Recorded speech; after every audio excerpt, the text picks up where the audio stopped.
آپ کے انتظار میں نہیں ہے۔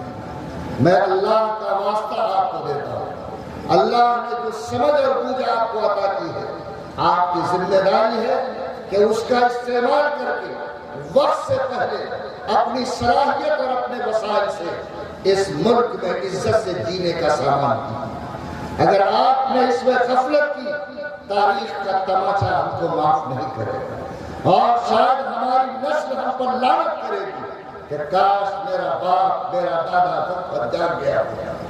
یہ اگر آپ نے اپنے آپ کو غفلت سے اٹھانے کی کوشش نہیں کی تو دشواریاں ہوں گی، اور وہ دشواریاں شاید آپ کو عزت سے جینے کا موقع نہیں دے سکتی۔ اللہ تعالی ہم سب کو صحیح شعور عطا فرمائے۔ پیاس کہتی ہے کہ اب ریت نچوڑی جائے، پیاس کہتی ہے کہ اب ریت نچوڑی جائے، اپنے حصے میں سمندر نہیں آنے والا، اپنے کعبے کی حفاظت ہمیں خود کرنی ہے، اب ابابیل کا لشکر نہیں آئے گا۔